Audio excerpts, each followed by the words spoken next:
It's such a lonely word. Everyone is so untrue. Honesty is hardly ever heard, and mostly what I need from you. Welcome to the Greatness Machine, my man. Well, I've never had a podcast host serenade me before. That is a new one, but I love it. Welcome to the Greatness Machine. I'm your host, Darius Mirshahzadeh, and boy, do we have a special guest today. Acclaimed upcoming author, Peter Kozodoy. Did I get your last name right? It was close enough. Kozodoy. Yeah, you killed it. We got Peter Kozodoy here. We're ending the week strong with the book launch of Peter Kozodoy. I'm so pumped to have you. Dude, before we get started, I want to give a little bit of background on the format of the show, and then we're going to dive right in. Is that cool, Peter? Of course. All right, guys. The format of the show is quite simple. This is the Greatness Machine, and what we're doing is we're bringing together change makers who are living their passions to create greatness in the world. And my man Peter here is neither short of greatness nor passion. But I am short. Well, I didn't know that. That's interesting. Former figure skater, man. We're all short. Dude, I did read that. I was pretty. I want to dive into that once we get into the show. But a couple of things to know about live streaming, guys. We're live. Start a watch party. Ask us questions. My team's on standby. They'll be shooting questions over here. And dude, I'm just gonna say this. I like to do my own little bios because everyone has their blibbity long like professional bios, and I'm like, yeah, screw those. I do my own. Black belt martial artist, serial entrepreneur, Inc. 5000 CEO, TEDx speaker, coach, and now author of the newly released book, Honest to Greatness, which just came out this week. But most importantly, you're an Olympic hopeful figure skater and you're a New Yorker. Dude, you are a true Renaissance man. Well, I'm a Bostonian. So, once we get to the Patriots Red Sox thing, I gotta be, Listen, I'll give, but you live in New York, right? So I actually live in Connecticut. Yeah, I'm in Fairfield County, right outside. But I did an MBA at Columbia, so they sort of adopted me, I think, down there. I screwed that up, and you being a Bostonian, I really don't want to screw that up. I should have known the 617 area code. That's right, dude. Well, man, it's Friday, book launch week. You've been marathoning it up. How you doing, bro? Tired. I'm tired. I earned my martinis tonight. Let's just say that. And, I have, part of being honest, Darius, is just, knowing what you don't know and being honest about that. And there have been so many things I didn't know to do in the launch, my first book.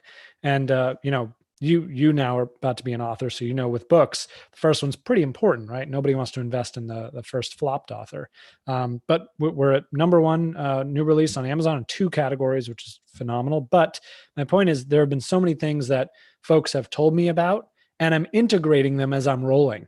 Literally like 48 hours ago, someone was like, oh yeah, when I launched my book, I did like a 6-hour like live stream marathon, just like did an infomercial with the whole book, went chapter by chapter. And I was like, oh yeah, that's a really good idea. And then we hung up and I was like, Rick, Patricia, we get everybody together. We got to do this live stream. We got to pull this together. We got to find the gap. But I think that's what's kind of gotten me propelled. So a lot of these things were planned and a lot of them were unplanned and I had to scramble and put them in, but I'm not a do anything small kind of person. If I'm going to do it, I'm going to do it. And I'm going to, go sliding into the end of my life, broken and bruised, but I think there's no better way to do it. Yeah, man, I relate to you on that. It's like go big or go home, right? Yeah, why do it absolutely. If you're not don't no one? Why would you go through the effort? And we both know, having written books, it is a ton of freaking effort to then just like set it on the shelf and sell 30 copies. I don't know why people do that personally. Totally.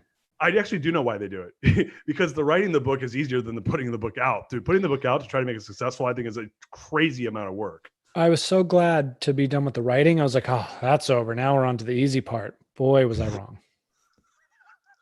Yeah. Well, so look, when did you guys go? What day was the first day it went published? Live? Tuesday. Yeah. So this is day 4. Okay. So you're day 4. Dude, you look great, man. You're holding up well. I mean, this is your training. Yeah, I guess all those years of figure skating, maybe they helped for this. I don't know, but it's exhausting. I've been doing about 9 interviews a day. I have ABC in California after this, and then I am done for the day. I'll come back on tomorrow, but yeah, it's a lot.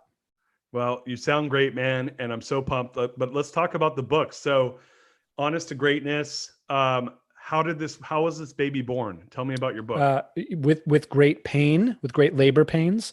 I I never set out to write about honesty, Darius. And it's quite shocking to me that I am the person to write a book about honesty. I'm not a particularly, touchy-feely ethics kind of guy. And I think, one point I want everyone to understand is it's not an ethics book. This is a book about in a society in which we are increasingly transparent, where scandal after scandal can obviously not be kept under wraps and it all comes out. It will no longer pay to do anything but be honest and transparent. I originally sat down to write a marketing book because I was frustrated at the amount of BS and sweeping under the rug and all the corporate crap that happened in my clients, from the startups to Fortune 500 I worked with. And it just drove me nuts. I was so frustrated by it. I used to walk away from meetings thinking like, these people are idiots. But they weren't. Nobody who becomes an executive of a big company is a moron.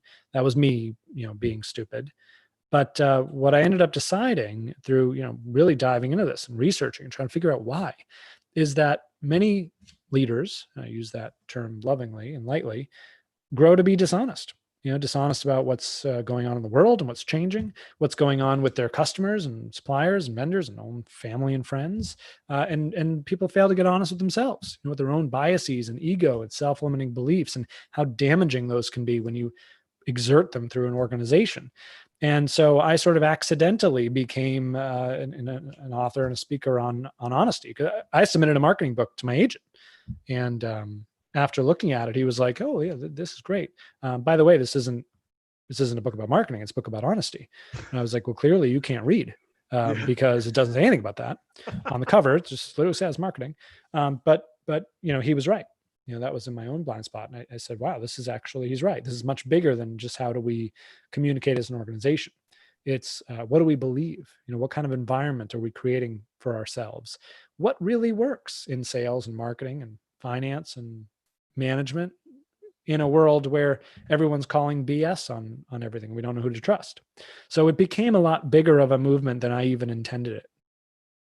And so what I'm hearing you say is and maybe I'm picking a word that I my number 2 strength is communication. So I get really picky about words, but I'm hearing authenticity. And maybe that's my own way of saying honesty, is like being what you are and not being unapologetic about it. Am I thinking of this wrong? Well, that's a part of it. That's a part of it. I define and redefine honesty throughout the book because I don't want people, let's talk about what it is not, right? It is not just saying whatever the hell you think all the time to everyone, right? I've had people say to me like, "Oh, Peter, you wrote a book about honesty. Like, that's so good. I'm so honest. I just tell everyone what's on my mind all the time." And I'm like, well, you're probably just an asshole. Probably not. It's probably beyond honesty, because, any parent will tell you that, just blurting out the truth all the time is not helpful. Right. That's actually not the way to, as Carnegie said, win friends and influence people. I had to learn that the hard way, Darius. I was voted most likely to continue being an asshole as like a teenager and mid-20s. That's why, if I can learn what honesty really means and use it, anyone can. Trust me. Instead, sometimes we need to be honest. Sometimes we need to be honest with people, right? We do need to level with them. And we don't do that well as a society because we prefer kindness over truth, unfortunately. Right. But other times we need to be honest about people, about their own egos and their own beliefs and how, they may look at the same thing we do and come to very different conclusions. Other people are different than we are, and so the question is what's actually helpful? Honesty is only as good as the trust that it creates. So right. If we look at, maybe it's authenticity, maybe not. Does authenticity help create trust and therefore inspire unified action? That's the question. So sometimes honesty can mean authenticity. Other times it needs to be transparency. Other times it needs to be candor. I open that up to mean, you need to be willing to admit fault, ready for change. All of these things are what it means not only to be honest, but to weaponize honesty and use it as a tool to achieve outcomes. Now, so going the other way though, and again, using the word weaponize, do you think people take honesty and go in the wrong direction and actually diminish that trust? Because I guess I heard you just say that I have buddies, funny enough, you're just saying I used to be an asshole. like, yeah, they tell you what you don't want to hear and when you don't want to hear it. Right. And you're like, dude, thanks for nothing. Go fuck off. Right. Yep. And so I guess that might be an example of it, but how do you choose that? Like this book, like what does the book do in the way, like I get everything you're saying. I agree with it. I'm like, hey, look, transparency, authenticity, candor, care, that having care around that is what I'm really hearing you say is, Yes. do you care enough to pick the right version at the right time to have an effective outcome? Yes. It's a book about leadership. It's like, how do you be a better leader in your life? And by the way, everyone is a leader. You don't just have to run an organization.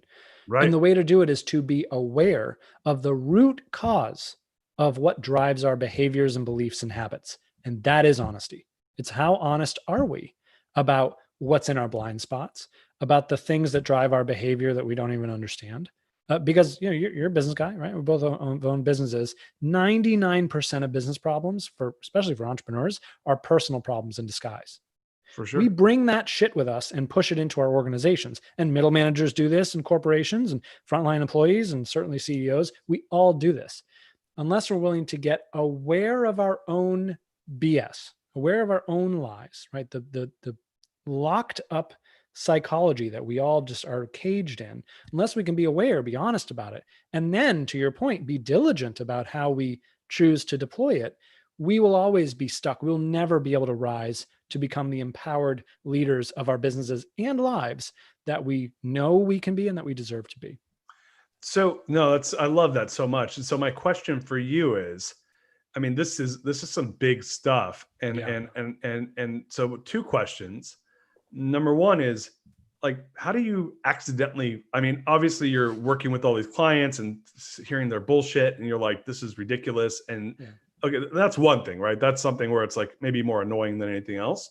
How does that then turn into, I'm going to build a whole framework book and develop this into a movement around honesty? Like, how did you develop all those things? Yeah. I mean, like I said, so started as marketing, right? So I had built out a book that I thought was focused on marketing today works when it's honest, when it's transparent. I had a lot of case studies showing that, from Domino's Pizza going on national television saying, sorry, folks, our pizza sucks. You deserve better. And we're going to make it better. And we're going to show you how we're making it better. That's their whole campaign. And by the way, they crushed all their competitors, got a 3,000% return for shareholders over the next 10 years, just by being honest. So I had a bunch of stories like that. And, my agent said, like, this is a bigger book. This is about honesty in general. I had to think much more critically about, if honesty is the best policy, then that means it has to work universally. It has to work for marketing and sales and management and operations and finance. And by the way, it also has to work for us in our personal lives to reach happiness and fulfillment and all that. And so the first thing I had to ask myself was, is that true? And how do I know? Those are my two favorite questions I want everyone to ask. Is that true? And how do I know? And so I started to dive into it and do research and talk to the amazing CEOs of Quicken Loans and Domino's Pizza and Sprint and Bridgewater Associates. And time after time, Darius, I was surprised to be like, hot damn, they used honesty too. That was the root cause of what they were able to use as well. Wow, that's the point at which they pivoted their business. They got honest. And so slowly it sort of emerged to me, and I was able to put together a framework that made sense. Now, I could never have done that without having to have my own crisis of honesty, which sadly occurred when I hate to admit this even happened to me, but it happened to me when I turned 30. Have you turned 30, Darius? Has this happened to you? I turned 30 about 12 years ago. How did you survive that, man? Like oh gosh. I'll tell you what, my business imploded about, I don't know, a year before I turned 30. So it was a pretty miserable 30. This was 2008. Well, I'm with you. So that's when I started my company in 2008. And so fast forward 8 years from then, I turned 30. Terrible. Had to wake up and realize that after missing the Olympics by far as a figure skater, after failing to get into my number one school, I had started to accept a second best version of Peter. I had begun to think, well, the first best version is not going to happen. So guess I'll just, have to forget the big dreams. They're not going to happen. Ship has sailed. And part of what I realized after 30, when I had to get honest with myself about, who I really was, what I really believed, what I really wanted, Darius, I achieved more in the 18 months after that than I had in the 10 years prior. I mean, TEDx talk, write for Forbes and Inc., get a book deal, go back to get an MBA at Columbia. I mean, I fucking strapped on the jets, and none of that happens without getting honest. Honesty must come first. So all of this sort of crystallized for me at the same time. It was like the book and what my agent had said and what I think society needs right now, which is a shit ton more honesty, and my personal experience. And it's sort of all crystallized in the central framework I talk about in the book, which is, of course, the hourglass of honesty. And there are many more. But it was important to me, the frustration I felt, Darius, was not that people were lying and that was wrong, right? Like, I like ethics as much as the next guy, but as I said earlier, like, this is how do we achieve results. What pissed me off was that it was so easy to achieve results. We literally had to remember to be honest. Hello? We learned that when we were 4 years old. I mean, like, right. What has happened? So you can see it. You can see how frustrated I get. It's like, what has happened to people that they forget that it is as simple as you and I having a conversation to me saying, hey, Darius, I'm sorry, I suck. I need to do better. Here's how I'm going to do better. I want to be really straight with you and transparent with you. And you're not going to kick me while I'm down. You're going to say, Peter, I appreciate your honesty. Thank you. I could see that was tough for you. You respect it. Why? This is how we humans behave. And yet organizations so conveniently forget. Yeah, it's so true. And I have a thought that I'm going to hold off because we just got a question that came in. It said, how do you deal with a coworker who prides himself on being brutally honest, but is really just an asshole? Yeah. Oh, it happens all the time, right? Here's what you don't do. You don't confront them about it and say, hey, you think it's great that you're honest and turns out you're just an asshole, right? That's not going to work. Never in the history of the world has it worked where you can just walk up to somebody and be like, hey, I know you think you're right, but you're wrong. They're never going to be like, oh, when you put it that way, I guess you're right. I'm just going to change everything about myself now. Doesn't work, right? Instead, we need to do a better job of engaging people from where they are. Ask open-ended questions. Tell me what you think is so good about being so brutally candid. I want to understand. I'm always trying to improve. And I'd like to just know, like, how you've shaped your worldview and the way you interact with people, what's happened in your life that made you think that's super awesome. I'm really curious. And just shut up and listen and see what they say. And then you can get into a conversation about it. All right, well, what about a scenario that, a person they're going through something and you don't know they're going through something, and then you say something and they get offended. What would you do in that scenario? And just shut up and listen, and have a fruitful discussion. Because if you can't even be open-minded enough to get into an open conversation where egos are down, there's no hope of coming to any sort, to moving people in any sort of direction to change their mind. It has to come from the openness. That's what we're not seeing today with everything going on in society. Instead, we're all so busy trying to stuff our opinion down the other person's throat. We're failing to understand what even creates change in human beings to begin with. And it's just sad. Yeah, so it's funny. I thought I mentioned this to you when we spoke yesterday, but I graduated from Stagen, which is a conscious leadership program. It's integral leadership, 52-week. It's a pretty hardcore program. And one of the things we talk about is knower versus learner. And a lot of people come from a knower perspective, which is I know everything. And really, if you flip that on its head and you go in, as you're saying, as a learner, having an open-mindedness. And if I want to start beating on them or stabbing them for doing something, then I'm coming in as a knower. Oh, they said that because of X, instead of having that learner mentality, which is, I'm curious why that was said. And one of the ways where we frame it in conscious leadership and conscious communication is this thing we call the story I'm telling myself. Peter, the story I'm telling myself is when you said that maybe I'd done something wrong. Can you help me understand it better, right? And it's now, I'm not saying you are an asshole, you said this. I'm saying the story I'm telling myself is maybe you're mad at me, and I could be way off on this, but do you want to help me understand this better? And when I started doing that, it was amazing, because especially if you're a CEO, a lot of times you're paid to be the knower, right? Hey, Darius, we have this problem. Shut the fuck up. Go do that over there, right? People want answers, right? Especially from leaders, but they want it to your point, they want to receive it in a way that's palatable to them. And so that's where this idea around conscious leadership comes into place, which is meeting people where they're at so you can get the result you want. So I love where you're going with all this, because I think that right now, and what I've been saying, and this has nothing to do with my book, but what I'm telling people right now is the world is thirsty and hungry for truth and honesty. And that the leaders of this upcoming business cycle, right now we're heading into a down cycle. I don't care what anyone says. The leaders of this upcoming cycle are going to be mission, vision, and value-based organizations that are what they say they are, and they own it and live it. And I think your book is really the underpinnings of all that. That's what I'm hearing. I hope 80,000 people just heard what you said, because I I agree. Yeah, and I it makes me sad as a young person to see that society hasn't gotten to the place you and I are talking about, because it makes so much logical sense. There's just no excuse why not. So you got the book. You're in launch week. Obviously, it's something you truly believe and care about, and you spent a ton of time. I think you told me it was 4 or 5 years in the making. 4 years. Yeah. Yeah, 4 years in the making to get this book out, to bear the fruits of this book. And where do you want to go with this? Like, what is, if you jump on my show, and when I have a couple million followers in a couple months from now, or let's say a couple years from now, let's say it's 3 years from now, what are you in this book doing?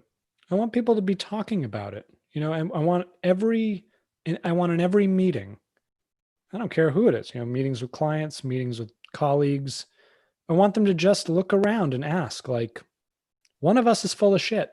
Who is it? It's probably me, right? Or we're all full of shit. And, where's the honesty here? Where are we lying, and how is that damaging us? We're not even thinking in those terms. I talk, early in the book, like, what is it with us and lying? We are sort of born out of the womb able to be like, no, I didn't eat the cookie. I don't know who ate it, but it wasn't me, right? So, we are able to do this for psychological self-protection. And no one in any business program I've been in, and I've been in some of the best in the world, talks about these really strange and odd human phenomena that get in the way of what should be an actually really logical practice, which is business. And until, the reason why I'm so excited about this is it really does address the root cause. I've always been a root cause analysis guy, like no Band-Aids. Yep. What's the real problem here? And this is the real problem. And unless we fix that, organizations are going to continue to waste time, waste money, burn really valuable people who leave, miss the boat on sales and marketing. It's so universal, and it's so easy that it boggles my mind. So my question for you, and this is, now I'm being self-indulgent on myself in my book. I'll allow it. Is, my book's about how do you create a language for the organization through your core values. And the core values, I believe, have the power to be the most valuable asset in the organization when turned into the language of the organization. And so, and I also say this, and you might appreciate this, that right now, I believe they're the most valuable asset you have. They're the most underutilized. And every organization is a little bit differently. They're a little different, right? They have their own essence to them, their own personality. And if you really want to, like, strip away the bullshit and rise up what you are, those are your values, right? So how does that play into the work you're doing? Because when I hear you talking, I'm just hearing myself talking about values. Yeah, 100%. I just came off a 2-hour marathon, which is why it sounds like I ate Kermit the Frog earlier. And I was talking about one of the chapters in part 3. Part 3 is really about, like, how do we implement this? No matter what level of the organization you are. And I have chapters for employees, middle managers, entrepreneurs, CEOs of big companies. And one of the exercises I have people do is a core values hierarchy. Not just what are your values, but in what order are they? Because I know you'll agree with this, Darius, the most conflicts arise when someone has different values than your own.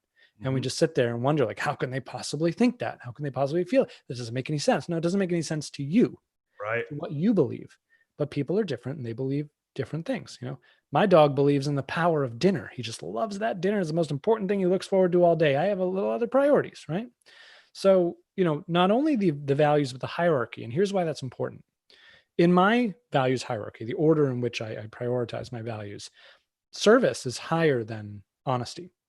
In other words, if I am in service to someone else, I'm helping them, I will lie to help someone else.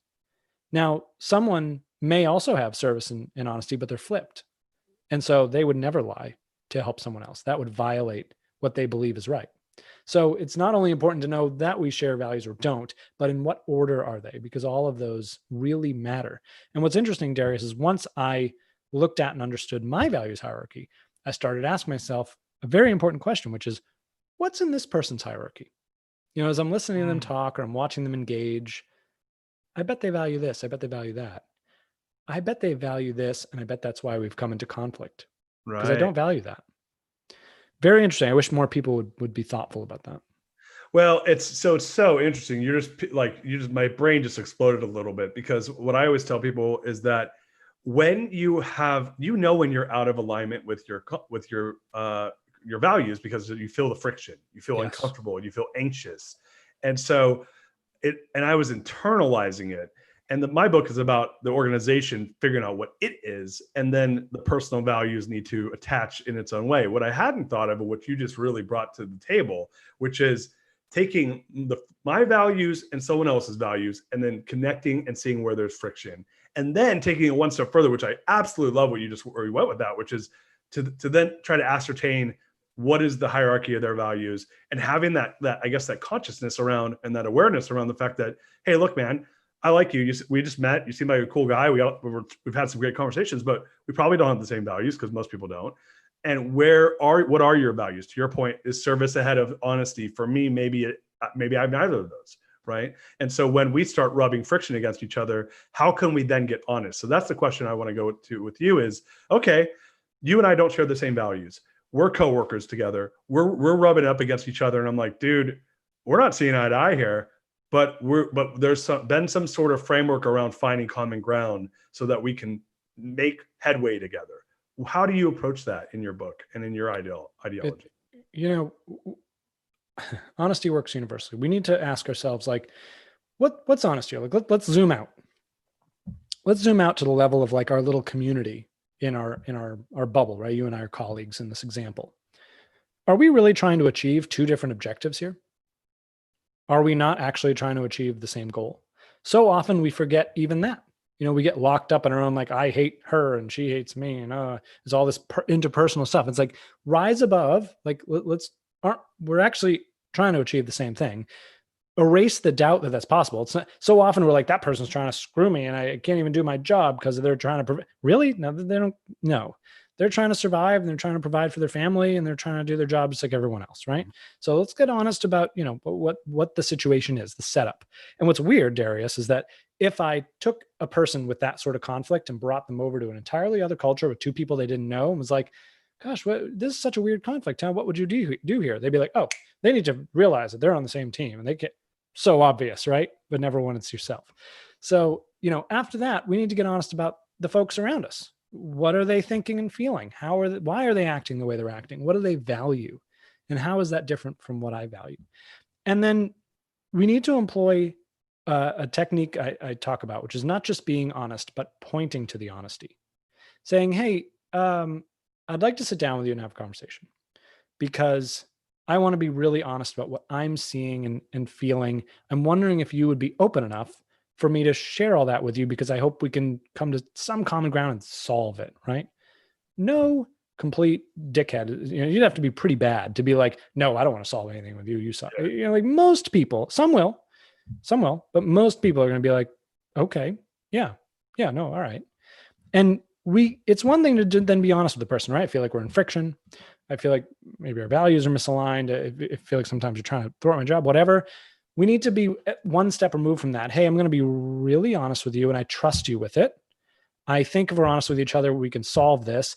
And I know that you value honesty, and you'll value what I have to say, and I'm going to value what you have to say. Is that okay? And most people are never spoken to like that, and they'll be like, oh, yeah, no, right. I can take the truth. I can have an honest conversation. Yeah, no, I do think that's a good idea. Let's do it. And what you can do is actually set a foundation, an environment in which you can get to what's true. And within that environment, there's another technique that I love and I want everyone to understand how to use, which is facts and feelings. You probably know this one, Darius, right? First, let's get the facts out. No feeling attached whatsoever. Fact, you relate to the meeting, and I was really offended. No, you were late to the meeting. That's a fact. Right. Let's just lay out the facts. And what's interesting is just going through that exercise and stripping out the feelings and listing the facts. By the end, you're left with like, okay, do you think you could be on time? Yeah, of course. It's not a big deal. The next time we have a conflict on that design we're putting together, do you think we can talk about it in private? Yeah, of course we can do that.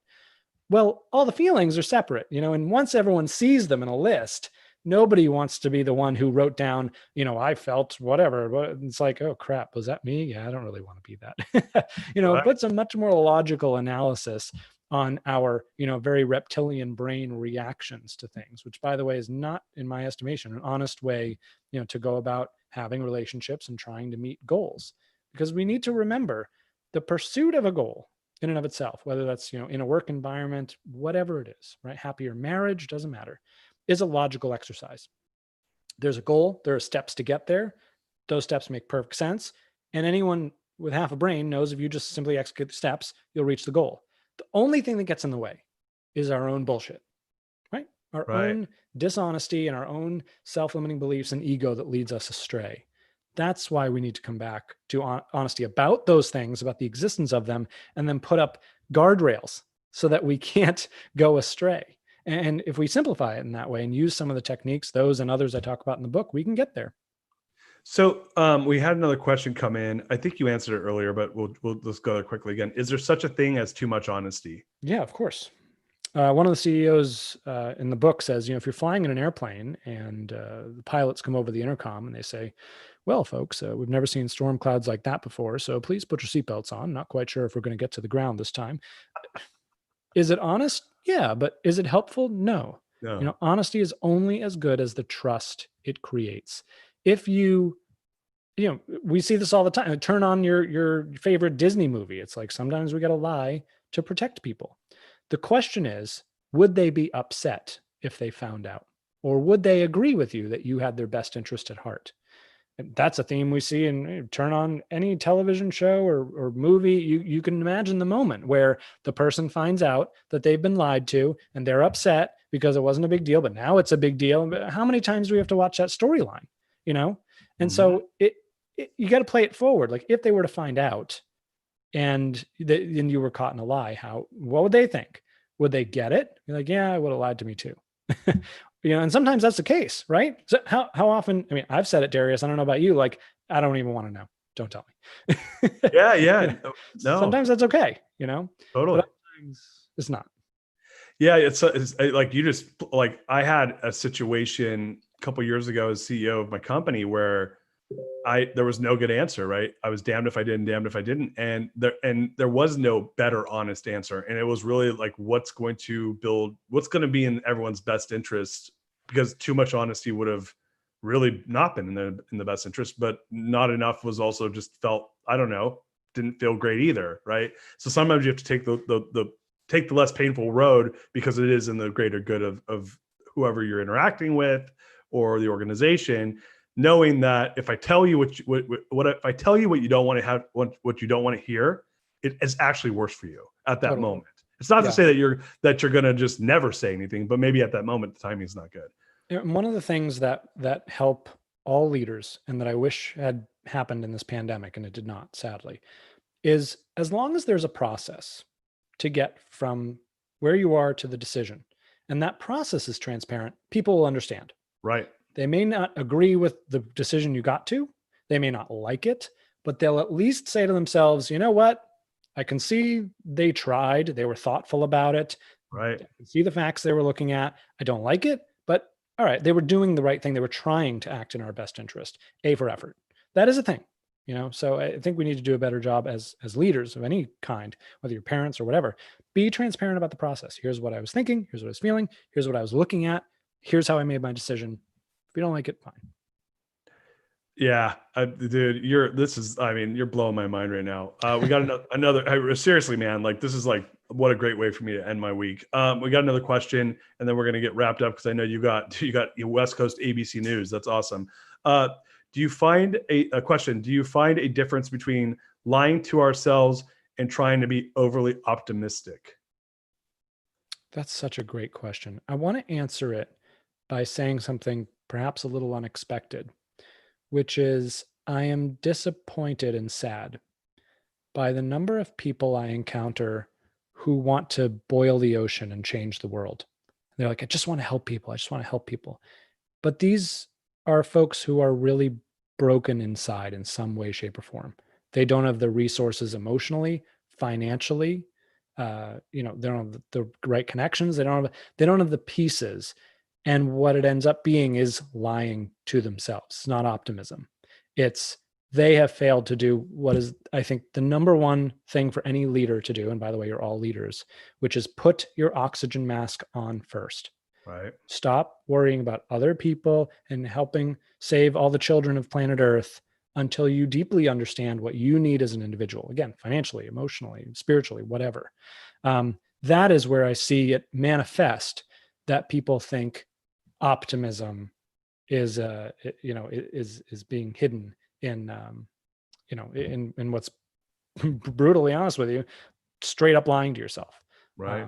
So that I think I want to tell the manifestation of that rather than answer with any sort of tactic, because I think everyone knows that person. Maybe you are that person, and you need to be honest with yourself. And then the question is, what do I have to do to put my oxygen mask on? What does that mean? What is the oxygen that I need? And go and get that help before you build the rest of it. So this is probably an entirely different show for us to do together, which is, how do you and this is where me being where I'm at in my life is learning that I'm the best liar to myself that there is. I pride myself on how transparent, honest, and building of trust I am with other people. And yet I've also learned that I'm the most brutally biggest MFer to myself, and lie and lie and lie to the point where I'm naive to myself where I'll believe it. So there's something to be said there around not only having outward honesty, but the honesty that to really hold ourselves accountable, to not believe ourselves, right? And to not believe our own bullshit. But I don't, that's a rabbit hole that we're going to get into another time. Because well, there are ways, but it's not possible alone. I'll just say that, it's not possible. You gotta have help. Definitely. Look, I know dude, I know you've had a ton of calls today, and you got another one coming up, and I want to wrap on you really telling us, how can the audience support you? Where are you at? Where do they find you? Just give us the lowdown. Gosh, we're finishing this week strong. Books are sold week to week, so first week sales really matter. I've had so much tremendous support for this. If you have not bought a copy of Honest to Greatness, please do. I've been so humbled by the folks who have come out and helped me with this really big topic. I mean, I stick my neck out for a really big topic that affects all of us as individuals and as a society. I mean, I've had amazing people, Barbara Corcoran said, hey, this is important. Sharon Lecter, the co-author of Rich Dad, Poor Dad. I mean, I've had wonderful support, but I need your support. I need folks like you sitting at home watching this to say to yourself, yeah, I do believe in honesty. This needs to be a movement. I do want to improve my life. And buy a copy for you, buy a copy for your friends, the leaders in your life, your dog, if your dog's a reader, so smart dog, it really helps. It really helps. And for those of you who want to get more into this content, how do we weaponize this? Go to honesttogreatness.com. And there's a free 21 question honesty quiz you can take. They'll tell you your honesty profile. And I send you a video explaining why you got the results and how to improve them. And that's a good way to get involved with me. Guys, Peter, this has been such a treat, man. And I wish you all the luck on book launch. I can't wait to get a copy and to support it. And everybody if you're part of the Greatness Machine community or part of the Core Value Equation community, please help support the launch. And to your point, Peter, launch week's a big deal. This is where all the different bestseller lists look to see. And this is a book for everybody, for your parents, for your kids, for your dog, as you said, but for everybody to really step up. And the only way we're going to create the world we want is by holding people accountable. And I just see that this is a standard by which we want to hold people accountable. So I'm really excited to support your book, and I'm glad that we got to spend some time together. But guys, you know where to find him. We're going to put it in the comments on the watch party here, and looking forward to a great next week, guys. On my side, I guess finally, Peter, thank you so much, my friend. This was really awesome having you. My pleasure. Thanks for being honest. Yeah, no, it's been a treat for me, and I can't wait for us to connect some more and support each other. Guys, we're wrapping up the week. We had a great week. Next week's an even bigger week. Follow us on Facebook at The Real Darius M. Share this with your friends and family. Start watch parties after the fact. Share this content so Peter can hit all the bestseller lists. And you can go to YouTube, subscribe to our channel. It's under my name. You can look up hashtag the Greatness Machine. And then you can also just go to all the social at therealdarius.com. So thank you guys so much. Have a great weekend and love you. Talk to you guys soon.